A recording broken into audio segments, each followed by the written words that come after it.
Assalamualaikum warahmatullahi wabarakatuh. Halo teman-teman, jumpa lagi dengan channel P3K Perawat. Pada video ini, kita akan memulai belajar lagi untuk mempersiapkan seleksi P3K khususnya perawat pada tahun 2025. Dan beberapa soal yang kita bahas nanti, ini adalah berdasarkan pengalaman yang saya dapatkan pada tahun kemarin seleksi P3K Perawat dan tidak menutup kemungkinan. Dan JT untuk semuanya, tonton video ini sampai selesai. Dan kami mendoakan bagi subscribe, like, komentar, dan share lulus P3K Perawat. Di episode 22 langsung aja ke soal. Soal nomor 1 P3K Perawat, seorang laki-laki, 35 tahun, diagnosis close fracture cruris dextra, dirawat di rumah sakit dengan keluhan nyeri pada kakinya sejak 1 hari yang lalu. Pasien mengatakan nyerinya bertambah terutama saat digerakkan dengan skala nyeri 6-0-10. Hasil pemeriksaan. Pasien merengis kesakitan, bengkak di daerah kaki, tekanan darah 150/90 mm hidrargyrum, frekuensi nadi 90 kali menit, frekuensi napas 26 kali menit. Saat ini pasien terpasang spelk dari metatarsial sampai patella. A. Anjurkan bed rest. B. Ajarkan teknik relaksasi. C. Lakukan kompres dingin. D. Kolaborasi pemberian analgesik. E. Observasi derajat ketidaknyamanan. Jawaban D. Kolaborasi pemberian analgesik. Pembahasan. Langkah pertama memilih intervensi keperawatan yang tepat untuk pasien adalah dengan menentukan masalah utama yang dialami pasien. Pada kasus tersebut, masalah utama pasien adalah nyeri dengan skala ke-6 manajemen nyeri sedang berat diprioritaskan menggunakan medikasi analgesik. Soal nomor 2 P3K Perawat, seorang laki-laki 30 tahun mengalami trauma kepala dirawat di ruang penyakit syaraf. Dari hasil pengajian pasien diketahui mengalami gangguan perfusi cerebral. Apakah posisi yang tepat untuk pasien tersebut?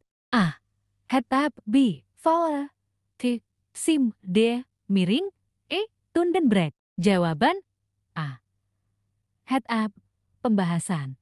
Pada kasus trauma kepala dengan gangguan perfusi cerebral, posisi yang tepat untuk pasien adalah dengan kepala diangkat lebih tinggi dari tubuh, sehingga dikenal sebagai posisi head up atau kepala di atas.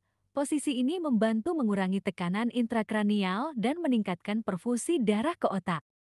Soal nomor 3 P3K Perawat, seorang perempuan dirawat di ruang dalam dengan keluhan DAM. Hasil pengkajian pasien mengalami konstipasi. Perawat merencanakan akan melakukan enema dengan menggunakan cairan hangat. Berapa ml cairan yang dipergunakan untuk tindakan tersebut? A. 350. B. 450. C. 550. D. 650. E. 750. Jawaban I. 750 ml. Pembahasan.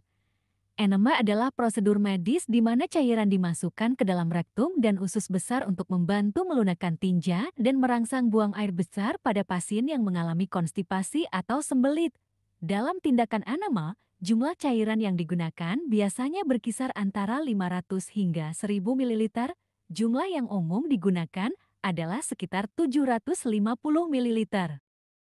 Soal nomor 4 P3K Perawat, seorang laki-laki berusia 50 tahun dirawat di ruang PHT. Hasil pengkajian didapatkan pasien akan diberikan obat melalui telinga.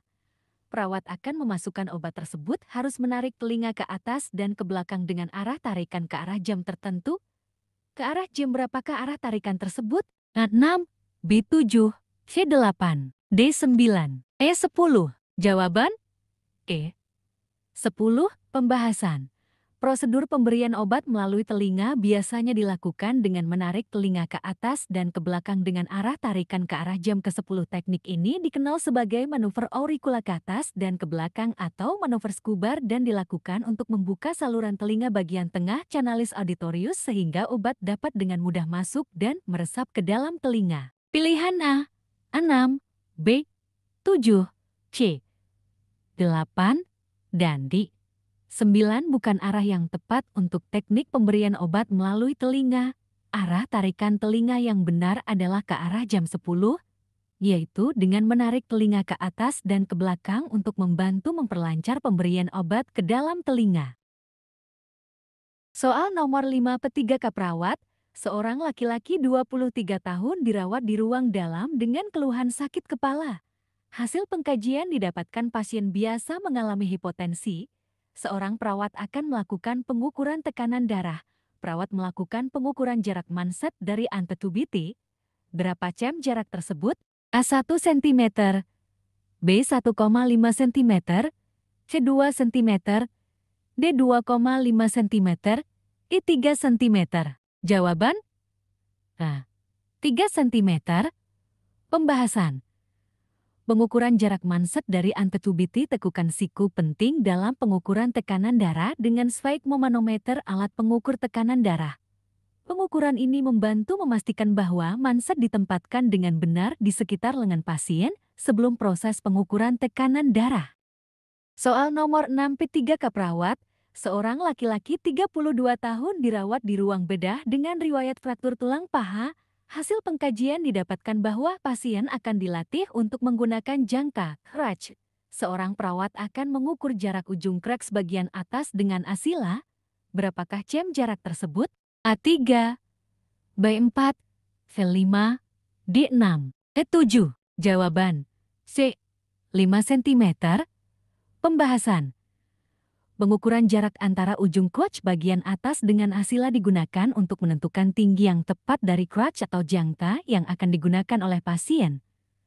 Pengukuran ini penting untuk memastikan crutch disesuaikan dengan tinggi tubuh pasien agar pasien dapat menggunakan crutch dengan nyaman dan efektif. Pada umumnya, jarak antara ujung crutch bagian atas dengan asila harus sekitar 5 cm. Ukuran ini memungkinkan crutch mendukung tubuh pasien dengan baik saat berjalan dan mengurangi risiko ketidaknyamanan atau cedera pada area asila. Soal nomor 7 P3 Kaprawat, seorang laki-laki 45 tahun dirawat di ruang bedah dengan ulkus di cubitus. Hasil pengkajian didapatkan pasien jarang dimiring kiri miring kanan oleh keluarganya. Pasien direncanakan akan dilakukan perawatan luka. Apakah jenis perawatan luka yang paling efektif untuk pasien tersebut? Terapi. B. Pembalut berbasis madu. C. Hydrocolloid. D. Hidrogel. E. Silikon. Jawaban? A. Negative pressure wound therapy. Pembahasan.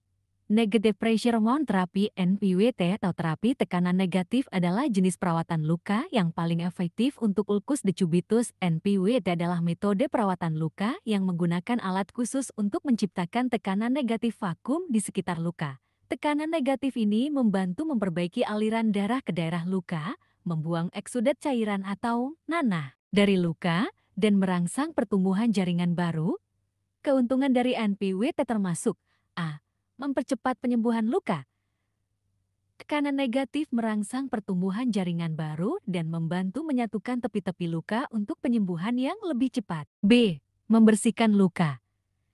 NPWT membantu mengeluarkan eksudat dan debris dari luka, mengurangi risiko infeksi dan mendorong kondisi yang lebih bersih untuk penyembuhan. K. Mengurangi risiko infeksi. Tekanan negatif mengurangi kelembaban di sekitar luka, menciptakan lingkungan yang kurang disukai bagi bakteri patogen. Sekian dan terima kasih. Sukses seleksi P3 Kaprawat.